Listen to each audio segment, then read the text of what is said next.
Hello student, हमने इस chart में पढ़ा था कि रन रेट कैसे कम होते गया है। 1952 में वोटर कास्ट कितना था और 2004 में कितना, तो उसके कारण क्या थे, कौन कौन सी बातें हैं जो मतदाताओं पर प्रभाव डालती है। What are the factor that influence voters. Voters are influenced by many factor at the time they cast their votes. तो मतदाता मताधिकार का प्रयोग करते समय अनेक कारणों से प्रभावित होते हैं। On the one hand, the interest of the nations and national policy play an important role in influencing their decision.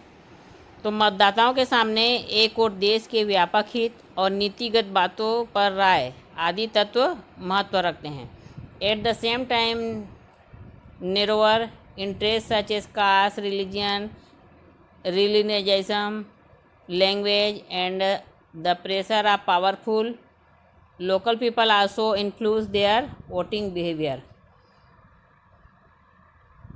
लेकिन साथ साथ संकुचित हित जैसे जाति, धर्म, क्षेत्रीयता, भाषावाद, स्थानीय ताकतवर लोगों का प्रभाव भी मतदाताओं के व्यवहार को प्रभावित करते हैं, है ना। अगर उसी के कास्ट का आदमी खड़ा होता है तो आदमी का रुझान उस ओर बढ़ जाता है, अगर उसके धर्म के मानने वाला है तो उसकी ओर चले जाता है। तो छोटी छोटी बातें हैं जो मतदाताओं को प्रभावित करती है। Another common feature seen in election is that many candidate try to influence voter with money, liquor and other incentive rather than their policies and programs. अक्सर यह भी देखा जाता है कि कई उम्मीदवार नीतिगत बातों की जगह पैसे, शराब और अन्य तोहफों के माध्यम से मतदाताओं को प्रभावित करने का प्रयास करते हैं। हम देखते हैं कि मतदाता लोग उम्मीदवार को जो मतदाता रहता है वो जल्दी से लालच में आ जाता है, बहकावे में आ जाता है, खासकर लोअर कास्ट, है ना। But political analyst point out the when ever the voter feel that there is some grave danger facing the nations or fundamental changes are needed. राजनीतिक विश्लेषण करने वाले यह भी बताते हैं कि जहां मतदाताओं लोगों को लगे कि देश के कुछ व्यापार खतरे में है ना, या फिर नीतियों में कुछ मूलभूत परिवर्तन की आवश्यकता है, तब इन संकुचित हितों को भुलाकर मतदाताओं ने मत भी किया था। इसमें एग्जाम्पल बताया गया है कि for example when the declaration of emergency pose the danger of Indian democracy, the people cast a decisive vote against the emergency in the 1977 election. तो उदाहरण बताया गया इसमें कि 1977 के चुनाव में जब लोकतंत्र के समक्ष आपातकाल एक खतरा बना था, तब भारी मतदान करते हुए मतदाताओं ने आपातकाल का विरोध किया, है ना, कि उनको लगा कि कांग्रेस ने ही आपातकाल घोषणा किया है तो इसका इन्होंने विरोध किया। The Congress party won a unprecedented majority in 1984 election because of the sympathy wave following the assassinations of Indira Gandhi. वैसी एक बार और हुआ था जब इंदिरा गांधी की हत्या हुई थी, एक बार फिर भारी मतदान हुआ था और लोगों ने कांग्रेस पार्टी को बहुमत दिया था, बहुत ज़्यादा वोटों से कांग्रेस की सरकार जीती थी, है ना। तो दो बार हम देखते हैं कि मतदाताओं का रुझान है वो बढ़ा था। In the generally seen that voters are sensitive to issues such as the performance of the ruling government, the credential and credibility of candidate and the promises that the parties make in their election manifesto. आमतौर पर यह देखा गया कि मतदाता निर्वाचन, सरकार का कामकाज, उम्मीदवारों का निजी गुण, संपर्क और दलों की घोषणाओं में दर्ज लोकहितकारी वादे आदि के प्रति संवेदनशील होते हैं, है ना। जो मतदाता है वो देखते हैं कि 5 साल तक सरकार ने क्या काम किया, उस उम्मीदवार के पास क्या अच्छी विशेषताएं हैं, उसके दल ने क्या क्या घोषणा किया है, जो लोकहितकारी के लिए है कि नहीं, ये सब देखकर भी जो वोटर्स है वो वोट डालते हैं, है ना। विज्ञापन इसमें बहुत महत्वपूर्ण भूमिका अदा करता है। सामाजिक मीडिया, पत्रकारिता के माध्यम से भी मतदाता काफ़ी प्रभावित होते हैं। Television, social media and newspaper also erect their powerful influence on voters.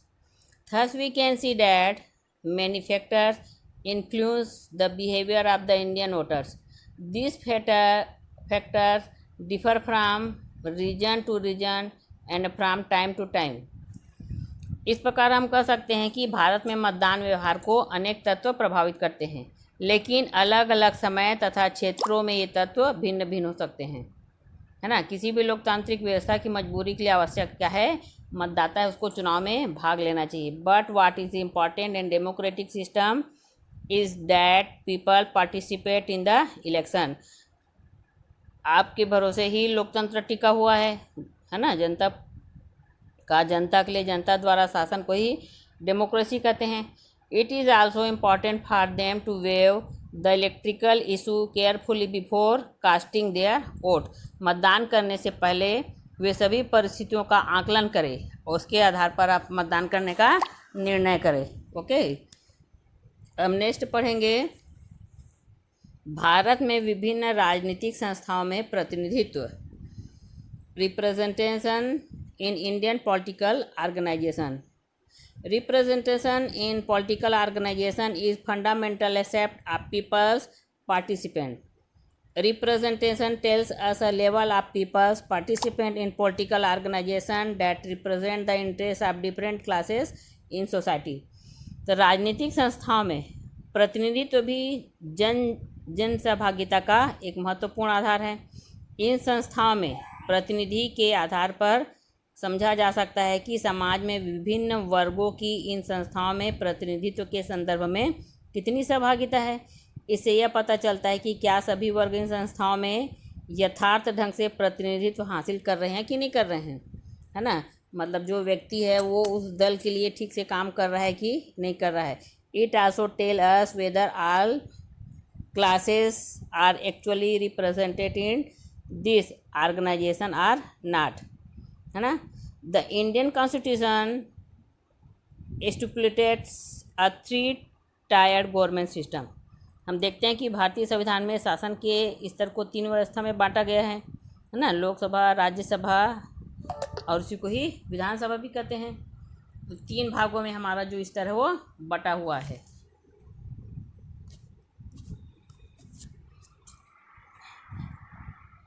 At the central government level, people choose their Lok Sabha representative through general election.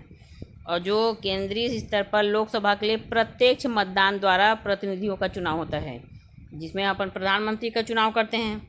The people who choose their representative to the state government and the local government through elections. फिर बता रहा है, राज्य स्तर पर विधानसभा और स्थानीय शासन के लिए जनता द्वारा चुने गए प्रतिनिधि होते हैं।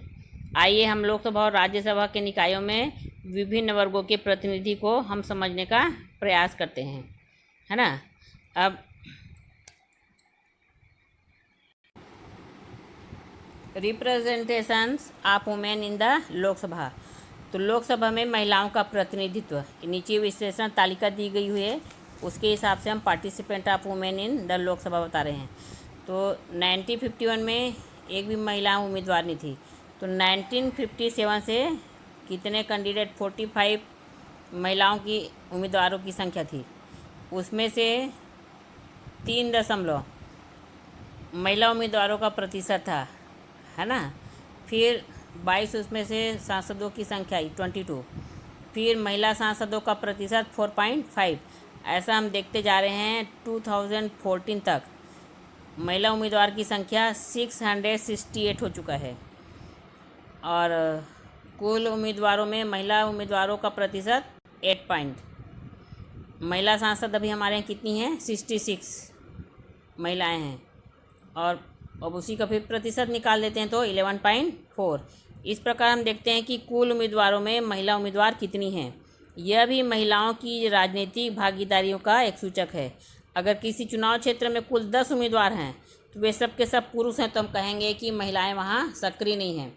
मगर आधे से अधिक उम्मीदवार महिलाएं हैं तो कह सकते हैं कि वहाँ महिलाओं की भागीदारी अच्छी है। वर्तमान में 8% महिला उम्मीदवार हैं, यानी कि 92% चुनाव लड़ने के लिए आदमी तैयार होते हैं, तो 8% महिलाएं तैयार हैं। यह भी हर चुनाव में कम ज़्यादा होते रहता है। इस प्रकार हम देख रहे हैं कि इलेक्शन में महिलाओं की जो संख्या है उसमें बढ़ोतरी आई है ना। और ये और एक ग्राफ आगे बना हुआ है, उसमें बताया जाएगा आपको विभिन्न देशों में महिलाओं का प्रतिशत कितना है। ऑस्ट्रेलिया में, बांग्लादेश में, बेल्जियम में, क्यूबा में, जर्मनी, पाकिस्तान, दक्षिण अफ्रीका, संयुक्त राज्य अमेरिका, भारत। तो अभी भी भारत में महिलाओं सांसदों की संख्या सबसे कम बताई गई है ना। तो सबसे ज़्यादा क्यूबा में बताया गया है 45%। ओके, हम नेक्स्ट बताएंगे women's representation in local bodies. The 73rd and 74th Constitution amendment created a third level of government in local bodies. These local bodies had 33% reservation of seats for women's members. Thus, the large number of women were elected as members of these bodies. In many states, the number of reserve seat वास raised to 50%। तो संविधान में 73वें और 74वें संशोधन द्वारा सरकार के तीसरे स्तर के रूप में स्थानीय निकायों को संवैधानिक दर्जा दिया गया है ना। जो स्थानीय निकाय होते हैं तीसरे दर्जे का जो 3 स्तर में बटा गया है, हमारा जो सरकार का काम करने का तरीका है, केंद्र सरकार, राज्य सरकार और स्थानीय स्तर। तो उसमें तीसरा परिवर्तन हुआ था 73वें और 74वें संशोधन के द्वारा। स्थानीय निकाय में महिलाओं को भी प्रतिनिधित्व दिया जाना चाहिए। इन निकायों में प्रारंभ से में महिलाओं के लिए 33% आरक्षित सीटें रखी गई है ना। इस प्रकार बड़ी संख्या में महिलाओं को प्रतिनिधित्व प्राप्त हुआ है। कई राज्यों में यह आरक्षण 50% तक भी बढ़ा दिया गया है। इस प्रकार हम देखते हैं कि महिलाओं को भी राजनीति में से अधिक हिस्सा लेना है। आपको भी आपके जो विचार हैं, आप देश में क्या परिवर्तन लाना चाहते हो, तो महिलाएं आगे आकर कर सकती हैं। Representation of scheduled caste and tribe in the Lok Sabha. Lok Sabha में अनुसूचित जाति एवं जनजातियों का प्रतिनिधित्व। तो हम देख रहे हैं कि हमारे संविधान में सबको स्थान दिया गया है। महिलाओं के लिए अलग स्थान रखा गया है, अनुसूचित जनजाति के लिए भी प्रतिनिधित्व दिया गया है ना। The sociology, educationally and economically deprived classes to society are listed as scheduled caste and tribes in the constitutions। हमारे संविधान में सामाजिक, शैक्षिक, राजनीतिक दृष्टि से समाज के वंचित वर्गों को अनुसूचित जाति तथा जनजाति के रूप में मान्यता दी गई है। जो आर्थिक रूप से पिछड़े हैं, जो शैक्षिक रूप से पिछड़े रहते हैं, है ना, जिसको समाज थोड़ा सा नकार देता है, वैसे लोगों को अनुसूचित जनजाति कहा जाता है। Seats have been reserve for the communities in the Lok Sabha and Rajya Sabha in proportion on their presence in countries pollutions. तो लोकसभा तथा राज्यसभा की विधानसभाओं में इन वर्गों को उनकी जनसंख्या के अनुपात में आरक्षण दिया जाता है। 16वीं लोकसभा में अनुसूचित जाति के लिए 84 एवं अनुसूचित जनजाति के लिए 47 सीट आरक्षित रखी गई है ना। जब लोकसभा चुनाव हुआ था तो 47% शेड्यूल कास्ट के लिए रखा गया था और 84% शेड्यूल कास्ट और 47% शेड्यूल ट्राइब। ओके, इसी प्रकार प्रत्येक राज्य की विधानसभा में भी इन वर्गों को जनसंख्या के अनुपात में आरक्षण दिया जाता है। जिस जगह जैसे जनसंख्या होगी उसके हिसाब से रेशियो तैयार किया जाता है। State have been reserve for this classes in the state assemblies in proportion to their percentage in seat states populations. Seats have also been reserve in local government example panchayat and urban bodies. तो साथ ही स्थानीय शासन अर्थात पंचायत और शहरी निकायों में भी इन वर्गों के प्रतिनिधित्व को सुनिश्चित किया जाता है। गांव में पंच सरपंच का चुनाव होता है और शहरों में मेयर, पार्षद, ये सब का चुनाव होता है। उसके हिसाब से इसको बांटा गया है। ओके, अब नेक्स्ट पढ़ेंगे प्रेशर्स ग्रुप, दबाव समूह। दबाव समूह भी लोकतंत्र में बहुत महत्वपूर्ण भूमिका अदा करता है ना। इसके बिना सरकार ठीक से काम नहीं कर पाएगी, तानाशाह बन सकती है। Let us try and understand what a pressure group is and role its play in modern democracy from the following incident. तो एक घटना के माध्यम से दबाव समूह की प्रकृति और आधुनिक लोकतंत्र में इनकी भूमिका को समझने का प्रयास करेंगे, है ना। कुछ एग्जाम्पल बताए हैं इसमें, क्या घटना घटी थी जिसमें दबाव समूह ने सरकार पर क्या प्रेशर बनाया था। In 1984 the Karnataka government setup company call Karnataka plywood limited and generated in 14 years less on 30,000 hectare of land. तो 1984 में कर्नाटक सरकार ने कर्नाटक पल्पवुड लिमिटेड नाम से कंपनी बनाई थी, है ना, और उसे 30,000 हेक्टर ज़मीन 40 सालों के लिए दे दी गई। उस ज़मीन का इस्तेमाल किसान अपने पशुओं के लिए चारागाह के रूप में करते आ रहे थे। कंपनी ने उस ज़मीन पर नीलगिरी के झाड़ लगाने शुरू किए। इन पेड़ों का इस्तेमाल कागज़ की लुगदी बनाने के लिए किया जाता है। आपको पता ना, जो नीलगिरी का झाड़ होता है उससे क्या बनाया जाता है, पेपर बनाया जाता है यूकेलिप्टस से। The company began planting eucalyptus on the land to get pulp for making paper, but the farmer go together to launch a movement to save their common lands. They were supported by well-known writers and environmentalists from the state. तो इन पेड़ों का इस्तेमाल इसके लिए किया जाता है लुगदी बनाने के लिए, लेकिन पहले से 1986 से किसान और राज्य के जाने माने लेखक और पर्यावरणविदों ने मिलकर सामुदायिक ज़मीन बचाने के लिए आंदोलन शुरू कर दिया, है ना। उनको लगा कि यहाँ पे किसान लोग चारागाह के रूप में उपयोग करते हैं, तो ये सरकार को हम क्यों देंगे। The farmer presented a memorandum to the state government and the chief minister, but when where was no response they filed a petition in the supreme court. तो उन्होंने सरकार और मुख्यमंत्री को पहले ज्ञापन दिया, बताना पड़ता है कोर्ट में जाने के पहले कि सूचना देना पड़ती है सरकार को। तो उनके द्वारा कोई कार्रवाई न करने पर सर्वोच्च न्यायालय में याचिका दायर की गई। सर्वोच्च न्यायालय ने आदेश दिया कि पहले जैसे यथास्थिति बने रहे, लेकिन इसके बावजूद ज़मीन गाँव वासियों को न मिलने पर 1987 में कुनसूर नामक गांव में सत्याग्रह किया गया, जिसका नाम था किटिको हचिको, अर्थात उखाड़ो और रोपो, है ना। ये कर्नाटक की भाषा है, किटिको हचिको, उखाड़ो और फेंको। इसमें लोगों ने नीलगिरी पेड़ उखाड़ कर उनकी जगह पर ऐसे पेड़ पौधे लगाए जो जनता के लिए फ़ायदेमंद थे। तो वहाँ के किसानों में, वहाँ के स्थानीय लोगों में जागरूकता देखी गई। उन्होंने सरकार का भी बात नहीं माना, है ना। शुरू से सरकार ने पहले ज़मीन में ध्यान नहीं दिया था, तो किसान लोग हैं वहाँ के स्थानीय लोगों ने चारागाह के रूप में उपयोग किया। फिर उनको लगा नीलगिरी झाड़ से सिर्फ कागज़ बनता है जो जनता के लिए ज़्यादा उपयोगी नहीं है, तो उन्होंने नीलगिरी के झाड़ को पूरा उखाड़ कर फेंक दिया और जनता के लिए जो उपयोगी है, जो यूज़फुल प्लांट है, उसको उन्होंने स्लैपिंग किया। The activity is then on the support of 70 state legislature who put pressure on the government show down KPL.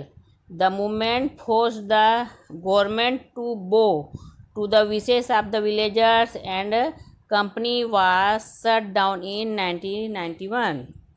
और दूसरा और बताया गया इसमें, आंदोलनकारियों ने अपने विभिन्न तरीकों से विधायकों अपना पक्ष समझाया। विभिन्न दलों के 70 से अधिक विधायकों ने सरकार पर दबाव डाला कि इस कंपनी को बंद करे। इस आंदोलन के कारण सरकार को किसानों की मांग माननी पड़ी और 1991 में उनको आखिर में हारकर कंपनी को बंद करना पड़ा। In this example the movement launched by villagers and intel culture acted a pressure group of force the government to changes its policy. इस प्रकार हम देखते हैं कि किसानों व बुद्धिजीवी के आंदोलन ने एक दबाव समूह के रूप में काम किया और इस आंदोलन ने सरकार पर दबाव डालकर उसकी नीति को बदलने पर मजबूर कर दिया। इस प्रकार हम कह सकते हैं कि दबाव समूह हैं विशेष समूह के हितों की रक्षा के लिए सरकार को प्रभावित करने का प्रयास करता है ना। जनता का पक्ष लेकर दबाव समूह है और सरकार पर भी प्रेशर डाल सकती है ना। So we can say that the pressure group help to protect the interest and right of specific a social group by putting pressure on the government to change its policies. This group use constitutional methods such as presenting memorandums to the government and filing petition in the courts along with propaganda strikes and demonstrations to achieve their objective. और अपने हितों के लिए वे कई सहारा लेते हैं है ना। जैसे संविधान साधनों के साथ साथ वे प्रचार हड़ताल आदि का भी प्रदर्शन करते हैं। तो आंदोलन एक प्रकार के दबाव समूह हैं। आप देखते हो कि मिल में भी आंदोलन होता है ना। आए दिन यहाँ भी शिक्षाकर्मी हो चाहे डॉक्टर हो भी आंदोलन करते रहते हैं। वो एक प्रकार से सरकार पर दबाव बनाते हैं ताकि सरकार उनका कहना माने। So a movement is pressure group. It is usually as informal organization. There are many other kinds of pressure groups that the formal organization, such as the Chamber of Commerce and Industries. वैसे ही हम देखते हैं कि जितने भी उद्योगपति होते हैं व्यापारी होते हैं उनका भी एक संगठन होता है chambers of commerce and industries है ना, जो मुख्य रूप से इनके लिए अनुकूल नीतियां बनवाने अलग अलग उद्योगों के हितों ज़रूरतों को सरकार के सामने रखते हैं काम कराते हैं। इस तरह कई संगठन होते हैं जो विशिष्ट व्यवसाय के लोगों के हितों में काम करते हैं। जैसे मैंने बताया आपको डॉक्टर और वकील। कुछ ऐसे भी संगठन हैं जो किसी वर्ग विशेष की बातों पर न करके पर्यावरण शिक्षा स्वास्थ्य अंतर्राष्ट्रीय नीति आदि मामलों पर भी सरकार पर दबाव डालते हैं। वे इन मुद्दों पर पुस्तक आदि प्रकाशित करते हैं, इन पर अध्ययन करते हैं और सरकारी अफसर मंत्री जनप्रतिनिधियों से अपने विचारों के बारे में गहन बातचीत करते हैं है ना। सबसे राय लेते हैं वो लोग कि आप अपना कुछ मत दे सकते हैं क्या, ऐसा वो लोग बताते हैं। अक्सर सरकारी नीतियों को बनाने के लिए जो समितियां बनती है उनमें से ऐसे संगठनों के प्रतिनिधि सदस्य बनाए जाते हैं। There are also organizations that do not represent any special interest group. They put pressure on the government on issues of public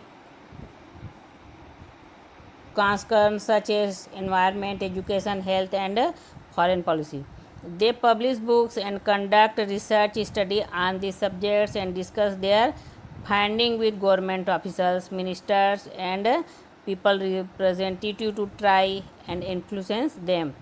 Their experts are usually nominated on committee appointed by the government to look into this issue.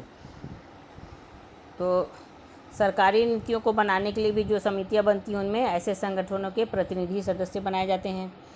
In addition to all these organizations, there are also professional lobbyists whose services are hired by groups who want to influence government policies on specific issues. So democratic system have different kinds of pressure group ranging from social movement to commercial lobbyist. इसके अलावा विशिष्ट मुद्दों पर सरकारी नीतियों को बदलने के उद्देश्य से भी कुछ समूह हैं जो व्यावसायिक लॉबियलिस्टों का प्रयोग करते हैं, जो इसके लिए प्रभावी रणनीति बनाकर काम करते हैं। इस प्रकार हम देखते हैं कि लोकतंत्र में विभिन्न हित जो समूह हैं वो अपने पक्ष में नीतियां बनवाते हैं, उन्हें क्रियान्वित करने के लिए आंदोलन करते हैं है ना। व्यावसायिक लॉबियलिस्ट तक विभिन्न प्रकार के दबाव समूह हैं। अब आपको बता रहे हैं pressure group and political parties. दबाव समूह और राजनीतिक दल में क्या अंतर है। Political parties are people organizations. They also try to influence government policies and projects. So in a way they act as pressure group, but it is correct to label them as pressure group. ज़रा सोचिए, राजनीतिक दल भी लोगों का संगठन होता है। राजनीतिक दल क्या है? लोगों के द्वारा ही बना हुआ एक संगठन है। उसका संबंध भी सरकार को प्रभावित करने के लिए होता है। इस प्रकार राजनीतिक दल भी दबाव समूह होते हैं। लेकिन क्या यह कहना ठीक होगा? वास्तव में ऐसा नहीं है। राजनीतिक दलों से दबाव समूह इस अर्थ में अलग होते हैं। Political parties differ from pressure group in one important respect. Their main objective is to come to power to form a government.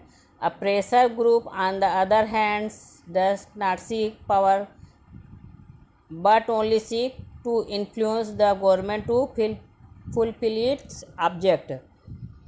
अब दोनों में क्या अंतर बताया गया है कि राजनीतिक दल का जो प्रमुख उद्देश्य क्या होता है? सरकार बनाना होता है, सत्ता प्राप्ति होता है ना। जबकि दबाव समूह का उद्देश्य सत्ता प्राप्ति की नहीं होती है, बल्कि सरकार को प्रभावित करके अपने कार्य करवाना होता है। ये मुख्य अंतर है दोनों में। आता है क्वेश्चन, दबाव समूह और राजनीतिक दल में अंतर बताओ। तो क्या अंतर बताएंगे? जो राजनीतिक दल भी वो समूह से बनता है, लोगों के समूह से ही बनता है, पर इनका मुख्य उद्देश्य सरकार बनाना होता है, सत्ता प्राप्ति होती है। जबकि दबाव समूह का उद्देश्य सत्ता की प्राप्ति नहीं, बल्कि सरकार को प्रभावित करके अपने काम कराने होते हैं। A pressure group on other hand does not seek power but only seeks to influence the government to fulfil its object, है ना। अब दबाव समूह की क्या क्या विशेषताएं होती है, इस पर हम चर्चा करेंगे। First, a pressure group does not seek power. दबाव समूह सत्ता प्राप्त करने की कोशिश नहीं करते हैं, है ना। Second, a pressure group is formed when people get together to pursue common objective rights, viewpoints और प्रोफेशनल इंटरेस्ट। दबाव समूह का निर्माण तब होता है जब समान पेशे, हित, आकांक्षा और मत के लोग एक समान उद्देश्य को प्राप्त करने के लिए एकजुट होते हैं। जैसे वकील है तो वकील का अलग समूह रहेगा, वो अपने वकीलों की हित के लिए भला चाहेगा। जो डॉक्टर का एक दबाव समूह बनता है वो डॉक्टरों का भला चाहेगा। तो इसमें पर्टिकुलर पैसे का ही आदमी रहता है, उनके सबके कॉमन ऑब्जेक्टिव होते हैं, कॉमन राइट होते हैं, है ना। Third, a pressure group seeks to influence policy makes to achieve its objective. दबाव समूह अपने उद्देश्यों की प्राप्ति के लिए नीति निर्माताओं को प्रभावित करते हैं, है ना। वो सलाह लेते हैं, जो नीति निर्माता होते हैं, जो पढ़े लिखे होते हैं, प्रोफेशनल इस काम में होते हैं, उनसे वो सलाह लेकर काम करते हैं। Fourth, a pressure group uses various methods to achieve its objective including media communications, demonstrations, workshop and meeting publication, lobbying etc. और अपने उद्देश्यों की प्राप्ति के लिए समूह है वो प्रचार प्रसार करता है, प्रदर्शन करते हैं, गोष्ठी मतलब एक मीटिंग बैठाते हैं, आंकड़े प्रकाशित करता है, लॉबिंग आदि करते हैं। तो ये चार दबाव समूह की विशेषताएं हैं। अब अपन नेक्स्ट पढ़ेंगे, लोकतंत्र में दबाव समूह की क्या भूमिका है। लोकतंत्र में क्या इम्पोर्टेंट है प्रेशर ग्रुप का। A pressure group that represent the interest of a specific classes और ग्रुप में not appear to be the best thing for a democracy.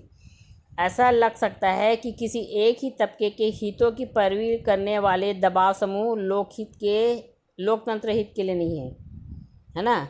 जबकि लोकतंत्र में किसी एक तबके का नहीं बल्कि सबके हितों की रक्षा के लिए होना चाहिए। और ये दबाव समूह क्या करता है? एक हित के लिए काम करता है। Which tries to protect the rights and the interest of every member of society. Such a pressure group may also appear to use its power to achieve its own purpose without taking responsibility for its actions. यह भी लग सकता है कि ऐसा समूह सत्ता का इस्तेमाल तो करना चाहते हैं लेकिन जिम्मेदारी से बचना चाहते हैं। राजनीतिक दलों को चुनाव के समय जनता का सामना करना पड़ता है, जबकि ये समूह को जनता के प्रति कोई जवाबदेही नहीं होना है ना। ये फ्री होते हैं। So in a way pressure group is not answerable to the people unlike a political party that has to face the electorate every time there is an election. It is also possible that a pressure group is supported by very few people but has enough money and resources to alert public opinion through propaganda to achieve its narrow agenda। तो ये जनता से इनका सामना नहीं होता है, ये जनता के प्रति भी जवाब देनी होते हैं। कभी कभी ऐसा भी हो सकता है कि दबाव समूह बहुत कम लोगों का समर्थन प्राप्त होता है, लेकिन उनके पास धन ज़्यादा हो, इसके आधार पर अपने संकुचित एजेंडे पर वे सार्वजनिक बहस का रुख मोड़ने में सफल हो जाएं।